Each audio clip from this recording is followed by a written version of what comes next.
Good morning. The Battle of Little Bighorn for my class. Well, we've done causes, but I'll run through it again. So for your causes box, General Custer led an expedition to see if they could find gold in the Black Hills of Dakota. And this was in direct violation of the Fort Laramie Treaty, where the Sioux tribe had been given the land of the Black Hills for all time, forever. So they were breaking that treaty, but they didn't care because they might find gold. And actually, Custer reported that there was huge amounts of gold. So lots of people descended on the Black Hills, either unaware of the Treaty of Fort Laramie, probably more likely, or just didn't care. The army found 1,000 miners all across the Black Hills, the sacred place for the Sioux tribe. The Sioux were offered $6 million by the American government for the hills and turned it down. And that was an eye-wateringly large amount of money. But they just was like, what do you mean? We can't sell our sacred hills for you to tramp all over and dig up. They believed it was like the birthplace of their tribe was the Black Hills. It was completely sacred to them. So that's why relations started to break down. And as you can see from your sheet, in 1875, the government responded by ordering all Sioux back to the reservation. Some of the Sioux tribe couldn't get back to the reservation because the winter had set in and they would have to go across a mountain range. And some of them didn't want to. They wanted to defend their sacred land. Sitting Bull and Crazy Horse, two chiefs, led 7,000 Indians outside the reservation. And by February 1876, the General Sheridan, in charge of the army in that area, was ordered to treat any Indian as hostile. So basically, attack any Indian you see who isn't in the reservation. So, there's a bit of a problem here, and then the American army has got to deal with the problem of 7,000 Indians outside the reservation. Although they don't know it's 7,000, they think it's much less. They had a plan, and the plan was to split the army, so the army that they'd sent to split them to try to track the Indians and trap them. The problem was Terry and Crook, two of the army commanders between which the troops were split. There was a lack of effective liaison between them. They had to turn up at the same time to be able to defeat the enemy, but there was no communication between them, so there was chances there one was going to turn up earlier than the other one. And also, and this bit is absolutely crucial, they thought they were facing about 800 Indian warriors, when in actual fact they were facing 7,000.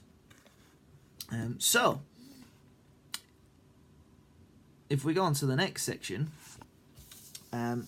which is the narrative events, Crazy Horse actually surprise attacked General Crook's troops. So this is another problem with dividing your troops. It means you could be picked off if you're facing a strong enemy. So Crazy Horse attacked General Crook's troops. Well, Terry couldn't do anything about it because he was a long way away. And it forced Crook to retreat. So he'd already stopped Crook from managing to come and damage the Indian tribes at a place called Rosebud Creek. And then Gibbon and Terry joined forces, so two of the others that were split up together. But this is the important thing. General Terry, who was in charge of the troops which Custer was a part of, well, General Terry divided his forces again, the ones that he had available. So he's like, right, Crook's out the game, but it's all right. We can still deal with it.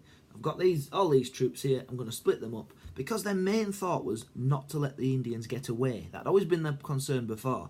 If you attack the Indians would run away. So they have to try to get the Indians around them. What they'd failed to realise is this time they were the ones who were outnumbered. And so he sent Custer, and he sent different troops in different directions. You don't need to know all the names, but he sent Custer on his way, and another general on his way, and Custer was told to approach Little Bighorn from the south. And they said, look, hey Custer, why don't you have an extra 880 men and some Gatling guns, which are like early machine guns, really big and heavy.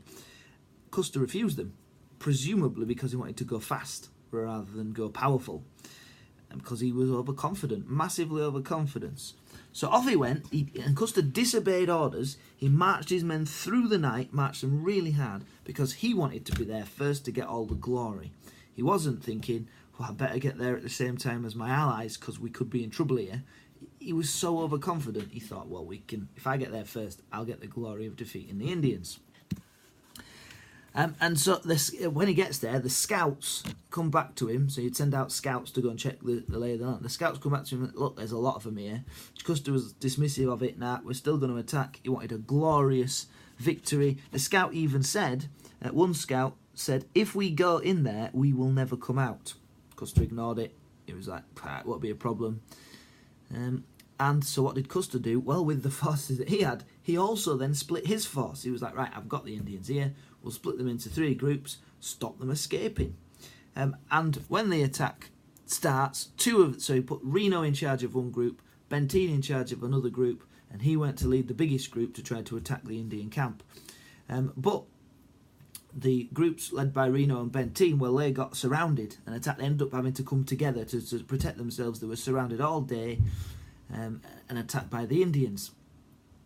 Also, the Indian warriors had the latest Winchester rifles, which the American army didn't expect. They thought they'd have the advantage in equipment. Not the case. The Indians had the advantage in the equipment. Well, not necessarily the advantage, but they certainly had modern equipment. And the leadership of Crazy Horse, he went to attack. He was bold, he was decisive, he attacked at the crucial points in the battle. He stopped Reno and Benteen, made sure they were surrounded, and then Custer himself was surrounded. His men fought to the last, but totally outnumbered. Some of them fought to the end, some of them clearly tried to give in, but they were defeated, and many of them scalped, the tops of the heads chopped off. And so there we go, and you can see the results of this. I mean, it was definitely a victory in terms of the battle for the Native Americans and for the Sioux tribe, but was it really a victory? And you can see the biggest point I've put on the sheet, it was a Pyrrhic victory, which means it was a victory, but it was so bad for the winner that it actually was more like a defeat. Because what it did when the news returned back to the East and to the government, the American government and the president and the army were all like, what's happened? That's a disaster. Right, we need to deal with these Indians. And it was kind of the beginning of the end. Well, it's not really the beginning because it had started before, but it was like the start of the American change to total war. This time, they meant business.